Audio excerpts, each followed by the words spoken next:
এই যে তোমাকে বাজার থেকে যা যা আনতে বলেছি সব মনে আছে তো? মনে থাকবে কি থাকবে না জানি না, তাই আমি কাগজে একটা ফর্দ বানিয়ে নিয়েছি। গোপাল দাদা, পুটির মায়ের দাঁতের যন্ত্রণাটা আরো বেড়েছে। কাল সারা রাত যন্ত্রণায় ছটফট করেছে। আমাদের বৈদ্যমশাই দাঁতের শল্য চিকিৎসা শিখতেই বাইরে গেছেন, আজকের মধ্যেই আশা করি চলে আসবেন। কিন্তু ও যে আর পারছে না।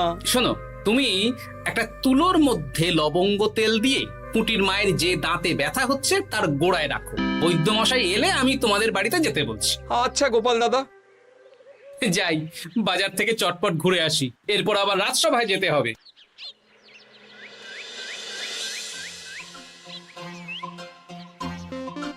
উফ, কি গরম রে বাবা, ছাতা নিয়ে বেরোলে ভালো হতো। এই তো সামনে আখের রস বিক্রি হচ্ছে, একটু আখের রস খাই, শরীরটা বেশ চাঙ্গা লাগবে। ভাই, আখের রস কত করে দিচ্ছ? 1 ভাঁড় 10 আনা গোপাল দাদা। দাও দেখি 1 ভাঁড়। আরে, এই যন্ত্রটা কিন্তু দারুণ। ওই আমাদের রাজ্যের বিজ্ঞানী মশাইয়ের অবদান।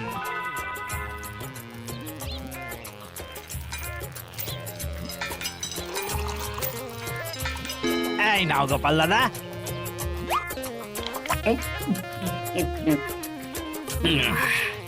আহ, শান্তি। এই নাও ভাই, তোমার 10 আনা।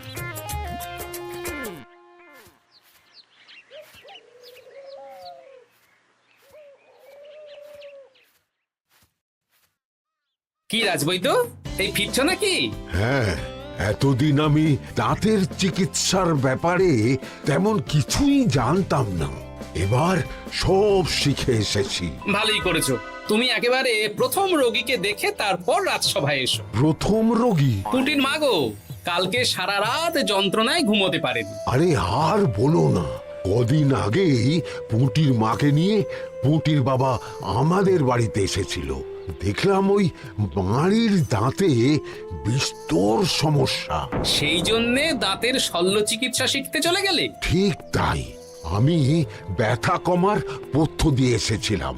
দেখি এবার দাঁতটা তুলেই দিতে হবে। তাহলে তুমিও পুটিদের বাড়িতে যাও, আমি বাড়িতে থলে রেখে আসছি।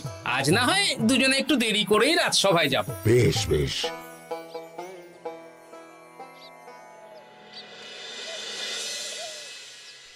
দেখুন মহারাজ, দেখুন আজকে রাজবৈদ্য আসেনি, আর ওদিকে গোপালও ডুব দিয়েছে।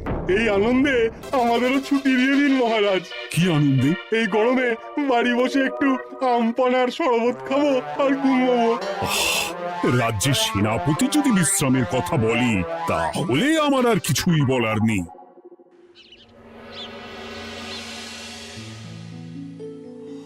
এই তো দাঁতটা পুরো পোকায় খেয়ে নিয়েছিল। এখন দুদিন কোনো কথা বলা যাবে না, শুধু জল বা তরল জাতীয় খাবার খাবে।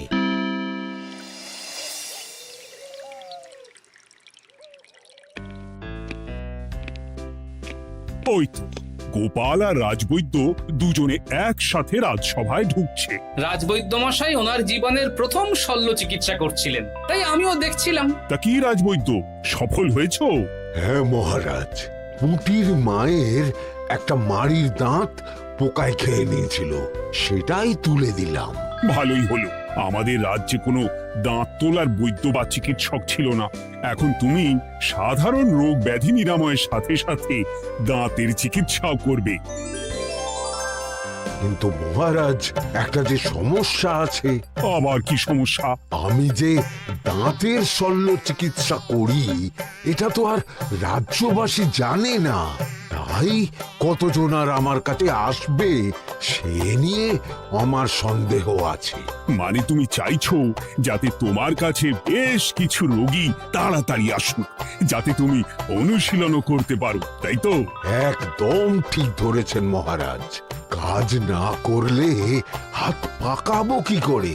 তাহলে ঢেড়া পিটিয়ে বলে দিলেই তো হয়। এতে তেমন ভালো কাজ হবে বলে মনে হয় না। তা তুমি কি বলতে চাইছো গোপাল? প্রচার হবে, কিন্তু একটু অন্যভাবে। কিভাবে? আজ বিকেলে আমি রাজবৈদ্যর হয়ে প্রচার করব, শুনে নেবেন। বেশ। শুনুন শুনুন শুনুন, আমাদের কৃষ্ণনগরের রাজবৈদ্য এখন দাঁতের শল্য চিকিৎসাও করছেন। যারা যারা আমাদের রাজবৈদ্যের কাছে দাঁত তোলাবেন তাদের দাঁত তোলার পরে দুদিন কোনো শত্রু থাকবে না। চিকিৎসার সময় সকাল 7টা থেকে সকাল 10টা পর্যন্ত।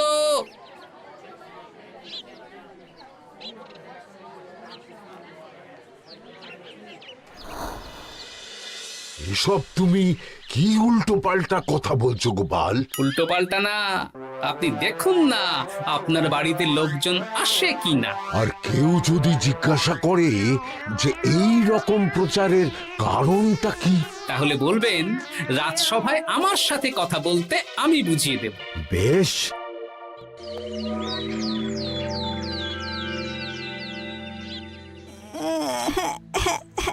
তোকে বারবার বলি এত মিষ্টি গুড় কাঠি খাস না। কি করব বাবা, কি ব্যথা।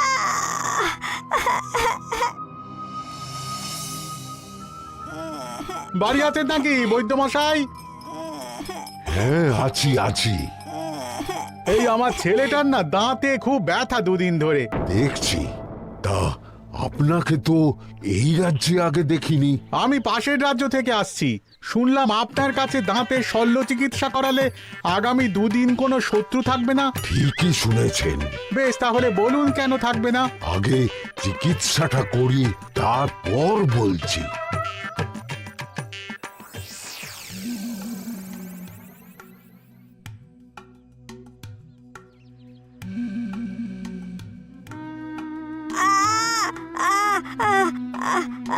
আর চিন্তা নেই, এখন দুদিন কোনো কথা বলা যাবে না।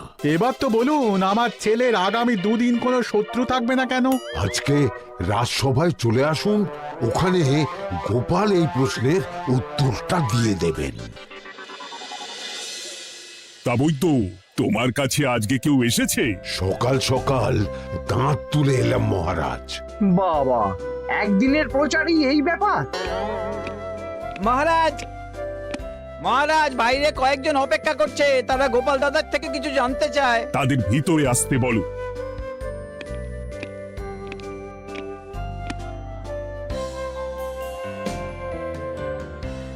আজ আমার ছেলে বৈদ্যমশাইয়ের কাছে একটা দাঁত তুলিয়েছে।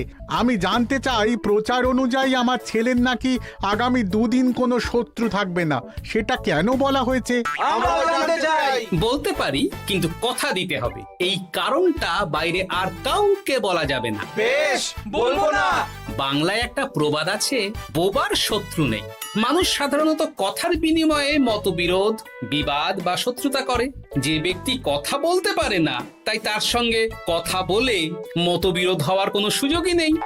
মানে যার যার দাঁত তোলা হবে তারা তো আগামী দুদিন কথা বলতে পারবে না। আর কথা না বললে কোনো বিবাদ হওয়ার ব্যাপার নেই। আর বিবাদ না হলে কারো সাথে শত্রুতাও হবে না। কি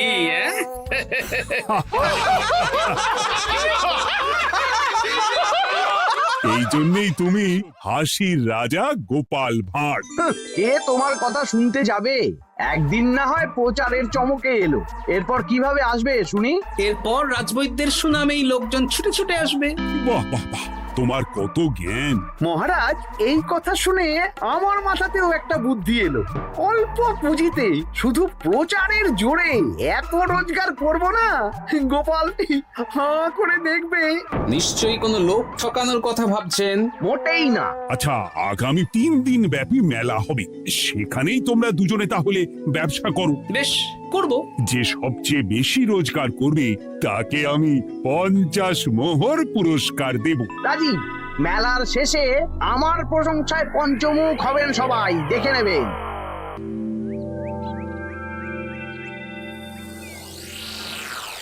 খুব তো বড় মুখ করে বলে এলেন যে ব্যবসা করবেন মেলার মাঠে।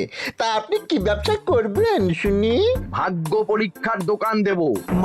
মানে আমি বিভিন্ন মেলায় দেখেছি যে একটা দোকানে নিচের দিকে হেলানো অবস্থায় একটা পাতলা কাঠের পাটাতন থাকে। সেই পাটাতনের উপরে 1 থেকে 6 অবধি সংখ্যা লেখা থাকে, তাই তো? হ্যাঁ, যারা মেলায় ভাগ্য পরীক্ষা করতে আসবে তাদের ফাঁপা লোহার 6টা বল দেয়া হবে। যদি ওই 6টা বলই নম্বর লেখা খোপের মধ্যে ঢোকাতে পারে তাহলে প্রথম পুরস্কার পাবে।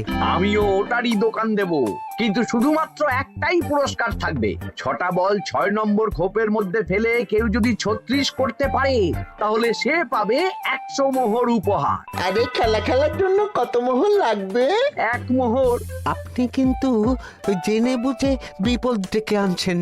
একজন কেউ ফেলে দিলেই আপনার হাত থেকে 100 মোহর ফসকে যাবে। আরে মেলার ভিড়ে যদি আপনি পুরস্কার না দেন তাহলে জনতার একটা মারও ফসকাবে না। আরে সেই জন্যই তো তোদের পোষা। তোদের মধ্যে যে কোনো একজন ওই কাঠের পাটাতনের নিচে লুকিয়ে থাকবি। যখনই দেখবো কেউ 36 করে ফেলছে আমি গলা খাকড়াবো আর তোরা কাঠের পাটাতনটা হালকা করে নিচ থেকে নাড়িয়ে দিবি। এটা তো দারুণ বুদ্ধি।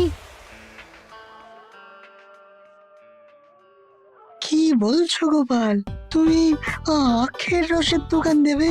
হ্যাঁ, এই গরমে আখের রসের বেশ চাহিদা। তোমার বানানো ওই যন্ত্রের চাকা ঘোরাবো আর আমার ভাগ্যের চাকা ঘুরবে। সে ঠিক আছে, আমার কয়েকটা যন্ত্র বানানোই আছে। তুমি না হয় মেলায় ব্যবহার করো 3 দিন। ব্যাস, আর চিন্তা নেই। এবার শুধু জমিয়ে আখের রস বিক্রি করব, সাথে বিভিন্ন মশলা, বরফ আর পাতিলেবুর রস দেব।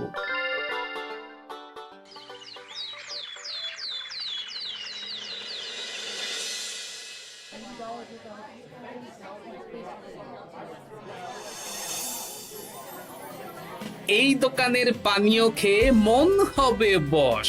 গোপাল ভাঁড় নিয়ে এসেছে ঠান্ডা আখের রস। আরে গোপাল দাদা, তুমি আখের রস বিক্রি করছো? ঠান্ডা আখের রস কত করে গো গোপাল দাদা? 1 ভাঁড় মাত্র 10 আনা। 6 ভাঁড় দাও। এক্ষুনি দিচ্ছি। আসুন আসুন আসুন, সবাই আসুন। আসুন আসুন আসুন, এদিকে আসুন, এদিকে আসুন, ভাগ্য পরীক্ষা করুন। 1 মোহরে 100 মোহর।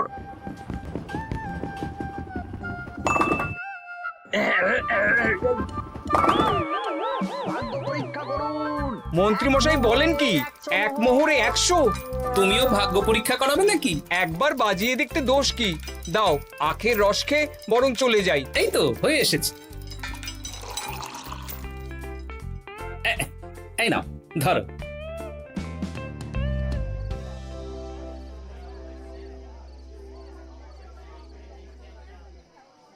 কি মন্ত্রী, ব্যবসা কেমন চলছে? ভালোই। আপনি একবার ভাগ্য পরীক্ষা করে দেখবেন নাকি মহারাজ? না না না, আমি এসবে নেই। জানি আপনার কাছে 100 মোহর নস্যি, তবুও 1 মোহরের বিনিময়ে চেষ্টা করে দেখুন না। আচ্ছা, এত করে বলছো যখন, দেখি। 1 মোহরে 6টা বল। বাবা বাবা বাবা, দেখুন মহারাজ চেষ্টা করে।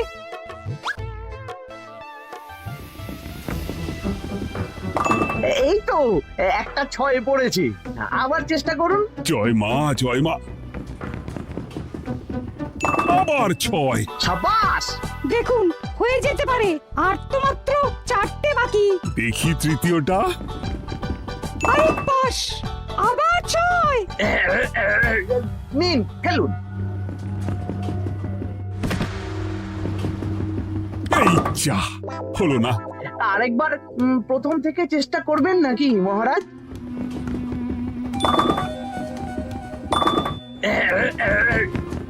না, এবারেও হলো না। 2 মোহর জলে। অন্য সব জায়গায় বাকি সংখ্যাতেও পুরস্কার থাকে, আপনার এখানে নেই কেন? আমার এখানে ধামাকা পুরস্কার, তাই বাকি আর কিছু রাখিনি। 36 করতে পারলেই 100 মোহর। এই নাও মন্ত্রী, 2 মোহর।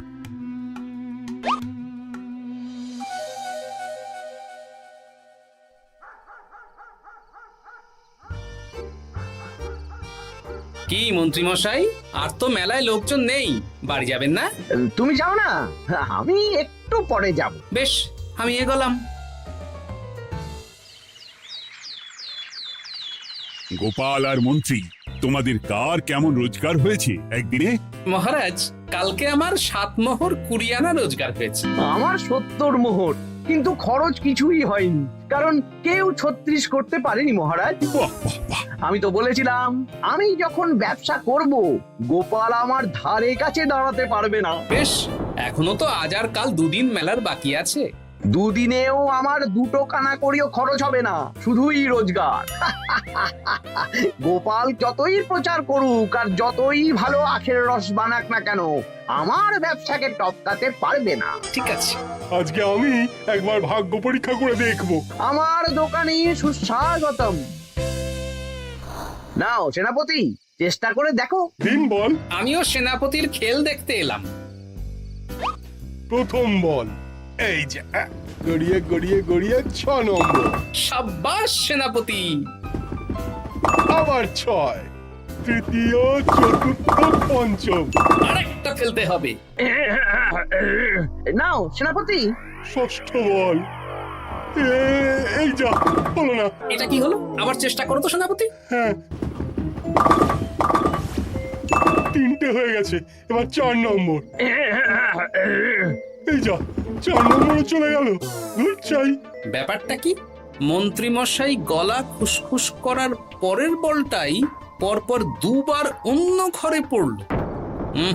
নিশ্চয়ই কোনো রহস্য আছে। না, আজকে রাতে ব্যাপারটা দেখতে হবে। চলুন মন্ত্রী মশাই, পুরো মাঠ ফাঁকা, একা একা মশা মারবে নাকি? আমি পরে যাব, তুমি যাও তো। বেশ।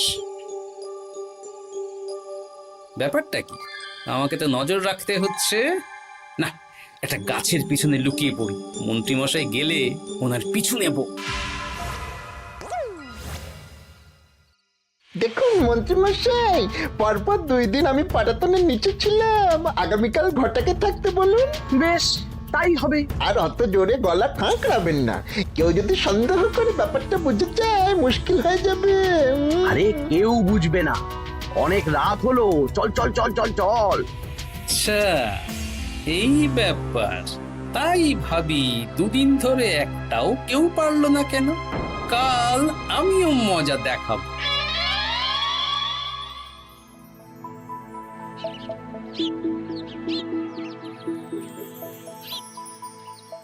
বাবা চলে এসেছেন দেখছি। এত চাহিদা না আমার এই ভাগ্য পরীক্ষার, তাই আগে আগে চলে এসেছি। মন্ত্রীমশাই, আপনাকে মহারাজ এক্ষুনি ডাকছেন। এখন কেন? সে তো জানি না, চলুন।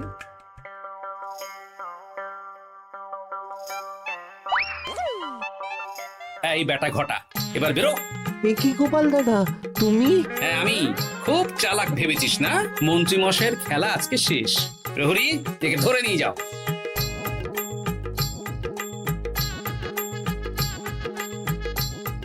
বিজ্ঞানী, তুমি তোমার চুম্বক নিয়ে এসেছো তো? হ্যাঁ, এবার 6 নম্বরের নিচে একটা টান টান করে সমান রেখা টানতে হবে, আগা থেকে গোড়া অবধি। তুমি তো সব সকালে বুঝিয়েই দিয়েছো। দাঁড়াও, দাগটা টেনে নি। একদম 6 নম্বর খোপ অবধি যাচ্ছে, সেই অনুযায়ী টান টান করে দাগ টানো। টানছি, তুমি বাইরে নজর রাখো। নজর রাখছি। কাজ হয়ে গেছে, তুমি একবার অনুশীলন করে দেখে নাও। হ্যাঁ দেখছি। শুরু করো। শুরু করছি। একদম পাক্কা আছে। দূর, কেউ ডাকেনি, অকারণে সময় নষ্ট করলো। কতগুলো খদ্দের ফিরে গেছে কে জানে। কি হলো মন্ত্রী মশাই, এত রাগ কিসের? রাগ হবে না, ওরই বেটা আমার সাথে মজা করছিল। বেশ অনেকজন খদ্দের ফিরে গেল, আমার কত ক্ষতি হয়ে গেল। আমি খেলে আপনার ক্ষতিপূরণ দিতে পারি। তুমি খেলবে? হ্যাঁ, ভাগ্য পরীক্ষা করতে দোষ কোথায়? ওই তো বেশ কয়েকজন সভাসদেরা আসছেন, সবার সামনেই খেলবো। তাহলে শুরু করি। হ্যাঁ, শুরু করো। এই বল যা, 6 নম্বরে যা। আরে বাস, গোপালের ফেলাপল তো গড়ালো না, সোজা 6 নম্বরে চলে গেল। এই দেখুন, আবার যাবে। বলকে আমি বলবো, বল কথা শুনবে। এই বল যা তো, 6 নম্বরে যা। আবার 6, আবার 6। আবার 6। কি এটা কি হচ্ছে? যা বল, এটাও 6 নম্বরে যা। আবার 6। 100 মোহর। হ্যাঁ এটা কি করে হলো? দিন মন্ত্রী মশাই 100 মোহর দিন। ইয়ে না মানে মন্ত্রী দাও বলছি। আমি আবার খেলবো। 6 আবার 6। আবার 100 মোহর। আর নেই। এই ঘটা আর কি করছিসটা কি? ঘটা নেই মন্ত্রীমশাই, আমি আছি। আর আছে আমার চুম্বক। মানে মানে তোমার কারসাজি ধরা পড়ে গেছে মন্ত্রী। গোপাল আমাদের সব বলেছে। হ্যাঁ, আপনি যেমন ছলনা করে ভাগ্য পরীক্ষার ব্যবসা করছিলেন, তেমনি গোপালও ছলনা করে আপনার ব্যবসা উল্টে দিল। তাহলে শেষমেশ কে জিতলো? হাসির রাজা, জ্ঞানীর রাজা, রসিক রাজা গোপাল ভাঁড়।